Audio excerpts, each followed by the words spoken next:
So the first question is, అసలు మీరిద్దరు ఈ మూవీకి ఎలా ఆన్ బోర్డ్ అయ్యారు? యాక్చువల్గా నేను ఉండే తిరుపతిలో ఉన్నాను అప్పుడు.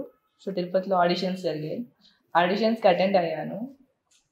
అటెండ్ అయిన తర్వాత ఏముంది, ఆడిషన్ చేశాను, సెలెక్ట్ అయ్యాను. ఈ మూవీ డెఫినెట్లీ ఒక డిఫరెంట్ ఎక్స్పీరియన్స్ అయితే ఉంది మీకు. ఎందుకంటే మీరు వెళ్ళి డైరెక్ట్గా విలేజ్లోనే స్టే చేసి, మీ క్యారవాన్ లాంటివి కూడా ఏమీ లేవు కాబట్టి డైరెక్ట్ అక్కడే ఏవైతే ఆ విలేజ్లో ఉన్నాయి ఇంట్లోనే మీకు అకామిడేషన్ ఇచ్చారు, అక్కడే ఉన్నారు. సో ఈ ఎక్స్పీరియన్స్ మీకు ప్లస్ అయిందా లేకపోతే బాగా ఇబ్బందిగా అనిపించిందా? ఏంటి అసలు? నాకైతే ఇబ్బందిగా అనిపించలే అసలు. అంటే నేను ఎలాగైతే ఎక్స్పీరియన్స్ చేద్దాం అనుకున్నాను అలానే అక్కడ జరిగింది. మంచి వెకేషన్కి వెళ్ళినట్టు అంతే, యా ఒక వెకేషన్కి వెళ్ళొచ్చినట్టు. నాకు చాలా రకాల ఎక్స్పీరియన్సెస్ ఉన్నాయి, చాలా బాగుండింది అన్ని.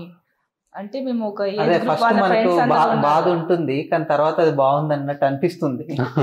కానీ పడేటప్పుడు తెలుస్తుంది అసలు తాట తీరిపోదు. యాక్చువల్గా అది నా ఫస్ట్ మూవీ కాబట్టి మదనపల్లి నాకు తెలిసిన ఏరియా మొత్తం, తిరుపతి అటు సైడ్ అంతా తెలిసిన ఊర్లే. సో నాకు అంతగా కొత్తగా అనిపించలేదు. కానీ షూటింగ్ ఎక్స్పీరియన్స్, కెమెరా ఫేస్ చేయడం అదంతా కొత్తగా అనిపించింది. అందరూ హెల్ప్ చేశారు. నేను యాక్టింగ్ కూడా నేర్చుకున్నప్పుడు చాలా విషయాలు నేర్చుకున్నాను మూవీలో. అంటే వీళ్ళ ఫ్రెండ్స్, వీళ్ళ బ్యాచ్, అంటే మా మూవీ బ్యాచ్ ఉంటుంది కదా, ఫ్రెండ్స్ క్యారెక్టర్స్, నేను అందరూ బాగా ఎంజాయ్ చేసాము. ఉండే ప్లేస్ దగ్గర నుంచి షూట్ స్పాట్కి కొంచెం 20 minutes జర్నీ ఉంటుంది, సమ్టైమ్స్ 40 minutes జర్నీ ఉంటుంది. అప్పుడు వెళ్ళే దారిలో కార్లు మాట్లాడుకుంటూ, కొట్టుకుంటూ, ఆడుకుంటూ బాగుండింది ఎక్స్పీరియన్స్. మీరు టీంని ఇబ్బంది పెట్టారా, టీం మిమ్మల్ని ఇబ్బంది పెట్టిందా? రెండు జరిగాయి. ఏది జరిగితే ఉంది, మొత్తానికి సినిమా అయితే బ్రహ్మాండంగా వచ్చింది కదా. అంతే కదా. అండ్ మీ ఇద్దరు లైక్ ఎలా డిస్కస్ చేసుకొని యాక్ట్ చేసే వాళ్ళ, లేకపోతే అంటే నువ్వు బాగా చెయ్యి, నేను నిన్ను బీట్ చేస్తా, ఇది నా యాక్టింగ్, ఇది నీ యాక్టింగ్, ఎవరు బాగా చేస్తారో చూద్దాం, ఇలాంటి ఒక యాటిట్యూడ్? అలా ఏం లేదు. చెప్పేవాడు నేను, కిరణ్ చెప్తూ ఉంటారు అప్పుడప్పుడు, ఇలా చేయాలి, అలా చేయాలి, ఇలా ఎక్స్ప్రెషన్ ఇవ్వాలి, ఇలా కెమెరా ఫేవర్ చేయాలి, ఇలా చెప్తూ ఉన్నారు. యాక్చువల్లీ షూట్కి వెళ్ళే ముందు 3-4 days వర్క్షాప్ జరిగింది అక్కడ మదనపల్లి టౌన్లో. వర్క్షాప్ జరిగింది, షూటింగ్ ఊర్లో కాబట్టి వర్క్షాప్ చేసి వెళ్ళాము.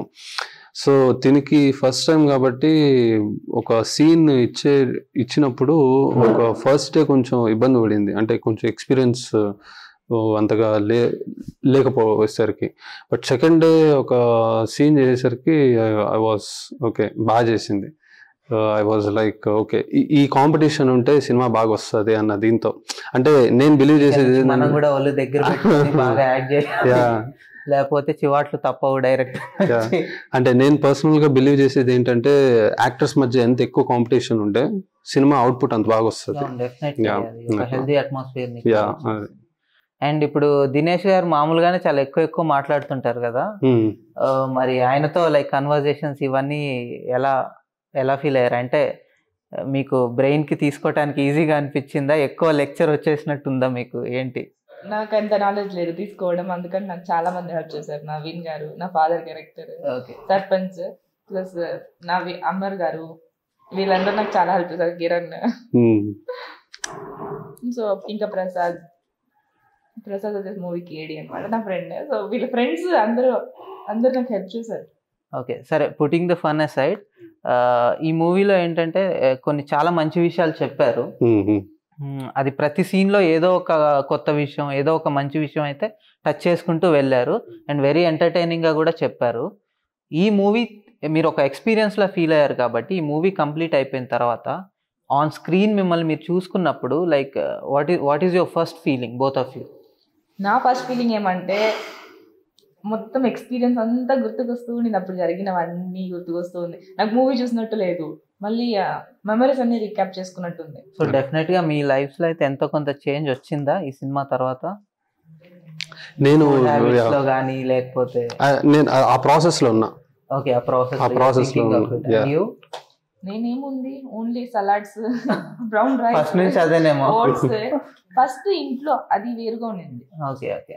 అంటే ఆఫ్టర్ ఈ మూవీ తర్వాతే అని కాదు, నా ఫుడ్ హ్యాబిట్స్ లో చాలా చేంజ్ వచ్చేసింది. ఏది పడితే అది తినకూడదు, జంక్ ఫుడ్ ఏం తినట్లేదు. అంతే. అండ్ ఈ మూవీలో ఎప్పుడైతే ప్రకృతి వనం గారు చేస్తున్నారని తెలిసిందో లైక్ షూట్లో కూడా కొంచెం దాని ఏమంటారు సంగటి ముద్దలు పెట్టడం. నాకు యాక్చువల్లీ సంగటి ముద్దలు అలవాటు లేదు. సంగటి తాగుతాను కానీ సంగటి ముద్దలు అలవాటు లేదు, ప్లస్ అంతకు ఇష్టం ఉండేది కాదు. సో ఏంటబ్బా తినాలా అన్న దీంట్లో ఉన్నాను. బట్ ఎప్పుడైతే ఆయన వచ్చి దాని గురించి ఇట్లా చెప్పాడు, ఇది మంచిది, ఇవి మంచివి కావు అనేసి, సో ఆ వారం రోజులు సంగటి ముద్దలు తిన్నా. మళ్ళీ షూట్ అయ్యాక ఇంటికి వచ్చాక కూడా ఒక నెల 2 నెలల వరకు సంగటి ముద్దలే ఇంట్లో కూడా. సో ఇంట్లో కూడా చేస్తారు మీ ఇంట్లో కూడా ముద్దలు ఇవన్నీ. అండ్ మీకు కూడా అలవాటేనా ఇవంతా? అక్కడ ఇంట్లో మా మమ్మీ వారానికి ఒకసారి చేస్తుంది అంతా. నాకు ఆయన చెప్పే ఫుడ్ అంతా మాకు ఇంట్లో రోజు జరుగుతూనే ఉంటుంది.